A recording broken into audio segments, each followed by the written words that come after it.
सहारा के अधिकारियों को जेल में डालो, जेल में डालो, जेल में डालो। सहारा के अधिकारियों को जेल में डालो, जेल में डालो, जेल में डालो। सहारा इंडिया कंपनी के मालिक सहारा श्री सुब्रत राय जो अब नहीं रहे, वो देश के 13 करोड़ लोगों का पैसा सरकार की मिलीभगत से हड़प लिए। सहारा इंडिया कंपनी में काम करने वाले एजेंट उनके घर पर सहारा इंडिया में पैसा जमा करने वाले लोग पहुंचते हैं और पैसा मांगते हैं। 10,000 से ज़्यादा सहारा इंडिया में काम कर रहे एजेंट ने अपनी जीवन लीला समाप्त कर ली। वहीं सहारा इंडिया कंपनी के प्रबंधक के द्वारा सहारा इंडिया कंपनी की संपत्ति सरकार की साठगांठ से बेची जा रही है। जो पैसा गरीब गुरबों ने अपनी मेहनत की कमाई सहारा इंडिया कंपनी में जमा की थी, मामला माननीय न्यायालय तक पहुंचा है।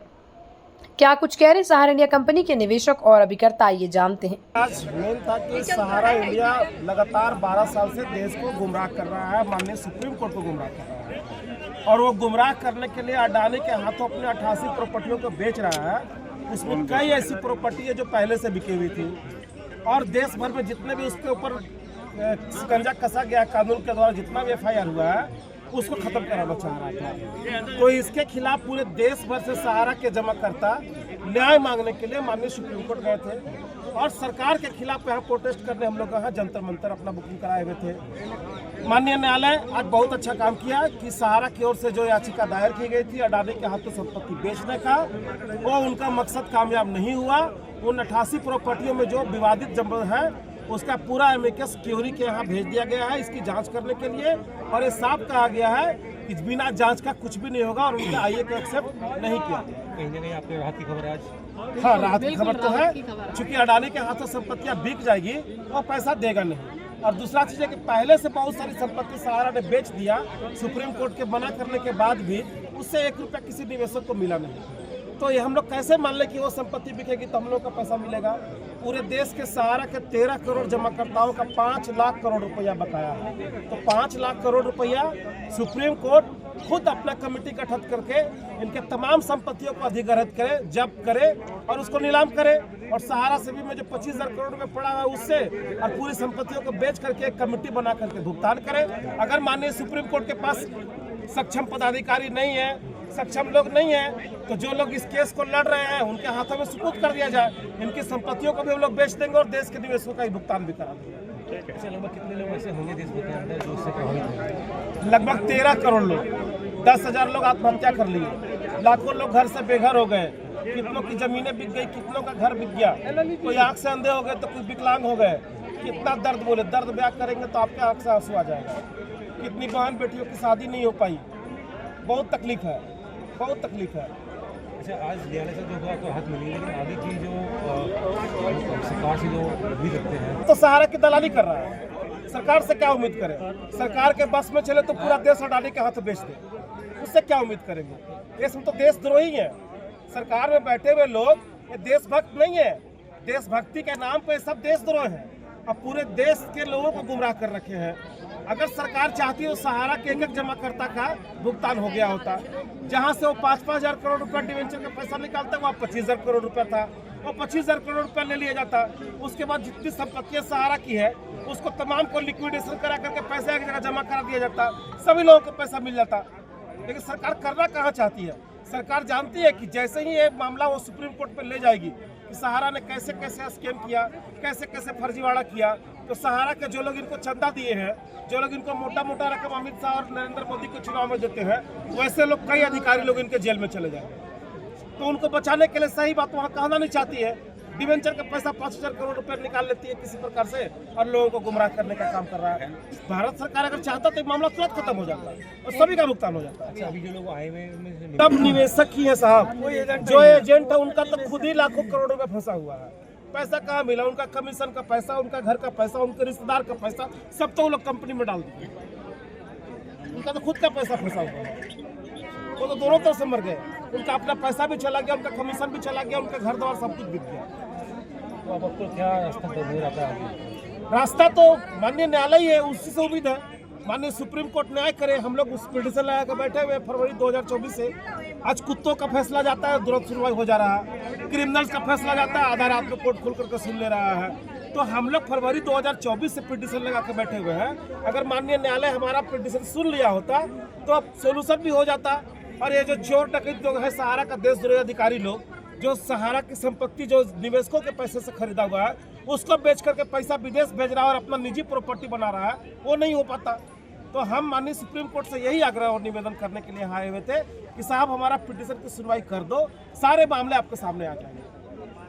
यही तो कर 50,000 रुपए नहीं दे पा रहे। और सबसे बड़ी बात ये है कि पोर्टल में सर कि अगर 10,000 लोग जमा मतलब पोर्टल में लॉगिन करते हैं तो 10 लोगों का भुगतान आता है, बाकी रिजेक्ट कर दिए। अब ये रिजेक्ट समझ में नहीं आ रहा है, जब सर हमारे पास सारा के कागज ओरिजिनल कागज हैं, हमारे बैंक अकाउंट में हमारा नाम जैसे अफसार मंसूरी है, कागज में भी अफसार मंसूरी है, हमारी हर चीज़। जब एक चीज़ है तो हमारे रिजेक्ट क्यों कर रहे हैं? ये क्या है, ये सिर्फ जो है धीरे धीरे पेमेंट भी करते रहें और सब जो है सबको बांधे रहे, ऊधमबाजी ना हो। पोर्टल एक छलावा है। ये बताइए सर, जिसका 10 लाख 20 लाख 50 लाख रुपया क्या पोर्टल से मिल जाएगा?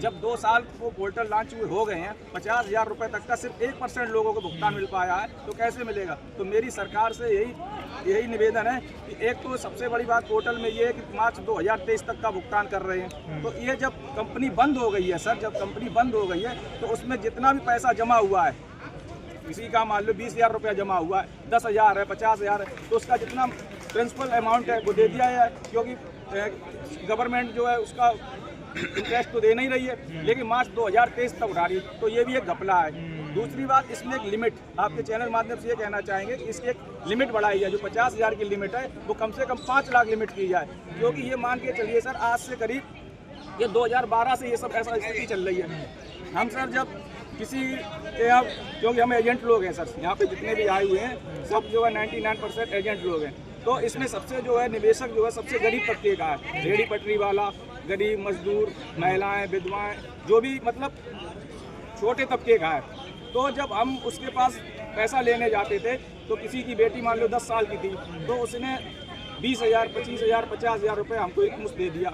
ये क्या, जब हमारी ये 10 साल की थी, मान लो 20 साल की हो जाएगी, 3 गुना रुपया हो जाएगा। तो ये हमारे लड़की की शादी के काम है, तो गरीब के लिए 50,000 रुपया वो आज की डेट में 5 लाख के बराबर है। लेकिन जब उसका रुपया मिल नहीं रहा तो उस लड़की, उस माँ बाप की बेटी की शादी नहीं हो पा रही है, तो एक तो वो भी परेशान है, दूसरे हमारे ऊपर भी दबाव है। और दबाव इतना है सर कि BP 160 रहने लगा, चलते हुए चक्कर आने लगे हैं। दूसरी बात कि जिसको पीड़ा को रखने के लिए हम लोगों ने कई बार जंतर मंतर पाया प्रोटेस्ट करने के लिए, लेकिन दुर्भाग्य की बात यह है कि हम जिस भारत देश के निवासी हैं, इस देश के जो वर्तमान प्रधानमंत्री हैं, जो हम लोगों के रक्षक हैं, उनको हम लोग बहुत बार प्रयास किए हैं जगाने के लिए, लेकिन पता नहीं वो कौन से कुंभकर्णी नींद से भी ज्यादा बड़ी नींद में सोए हुए हैं कि इस जंतर मंतर पर लगा हुआ पूरा कैमरा, इस कैमरा में लगा हुआ रिकॉर्डिंग, उस रिकॉर्डिंग को वो देखने की हिम्मत नहीं रखते हैं, न उनको वो रिकॉर्डिंग देखने का कुछ। पीड़ा ये है कि हम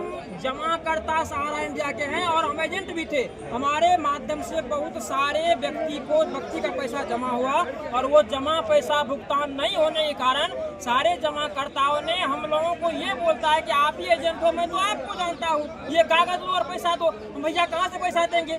परेशानी ये है। उस परेशानी कारण हम लोग घर द्वार छोड़ दिए, परिवार को छोड़ दिए, जहाँ तहाँ भी रह रहे हैं छिप करके, रहने कोई स्थान निश्चित नहीं है, जहाँ तहाँ रहते हैं, गांव घर से भागे हुए हैं, छिपे हुए हैं। और ये पीड़ा केवल मेरी नहीं है, मुझ जैसे लाखों एजेंटों की है जिन्होंने अत्यधिक मात्रा में आत्महत्या कर लिया। वो पीड़ा के कारण अपने बोर्ड पे लिख करके मरते हैं कि मैं इस पीड़ा से मर रहा हूँ। ये पीड़ा को बिहार से सहारा प्रीत जमा करता माल आकर गाली देता है, वो उसके कान में तो घुस जाता है, उस समय उसका पढ़ाई खत्म हो जाता है। लेकिन सहारा प्रीत जमा करता की आवाज को सुनने के लिए उसके कान में बहुत बड़ा ठेपी घुस जाता है, आंख अंधा हो जाता है और ये बात को सुनने के लिए वो तैयार नहीं है। लेकिन मैं ये भी कह रहा हूँ यहाँ से कि आप मोदी जी होश संभालिए अपने आप में। आपको 2014 में और 19 में सहारा इंडिया के जमाकर्ताओं के माध्यम से, सहारा इंडिया के ऑफिस के माध्यम से, सहारा इंडिया के कार्यकर्ताओं के माध्यम से आर्थिक, शारीरिक, मानसिक तीनों सहायता किया, जिसके कारण आप सत्ता में आए।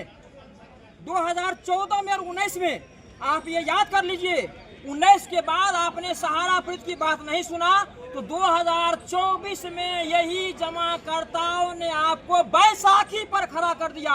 आपको कहने में शर्म आती है कि हम बैसाखी पर नहीं, डबल इंजन है। आप डबल इंजन क्या रहिएगा, आपको बैसाखी पे खड़ा किया गया है। 2024 सुप्रीम कोर्ट के जज को प्रणाम करता हूँ कि आपने इतना बड़ा निर्णय लिया कि जब तक सहारा पीड़ितों की बात को नहीं सुना जाएगा तब तक ये सहारा का गुफ्तगू डील, सहारा इंडिया के जो फाउंडर ये थे, डील नहीं चलेगा, ये डील को नहीं सुनेंगे। सर, ये सुप्रीम कोर्ट ने बात रखी सहारा थी इंडिया पहले। के जो फाउंडर थे वो सहारा सुब्रत राय थे, वो तो रहे नहीं, तो पैसा तो सहारा इंडिया देगी या उनका जो फाउंडर है वो देगी, इसमें मोदी सरकार की क्या गलती है? सहारा इंडिया ने कफन में जेब लगा करके पैसा लेकर के नहीं गए हैं, उनकी संपत्ति यही है और वो संपत्ति उसके बाप की संपत्ति नहीं थी, सहारा इंडिया के जमाकर्ताओं का पैसा था, वो रखा हुआ है। लेकिन दुर्भाग्य ये है कि वर्तमान सरकार उनको सपोर्ट करती है और बहुत सारे संपत्तियों को बेच करके उसने अपने बेटे को भेज दिया और इसमें सरकार का बहुत बड़ा हाथ है, सरकार का बहुत बड़ा हाथ है। अगर वो चाहती तो उसको रोक सकती थी, लेकिन उन्होंने नहीं रोका वर्तमान में। और ये सरकार की गलती यही है कि आपके घर में आप गार्जियन है, देश का गार्जियन है ना, तो आप सबको देखिएगा ना, अगर आपको वो दिखाई नहीं पड़ रहा है तो ये आपकी गलती है। ठीक।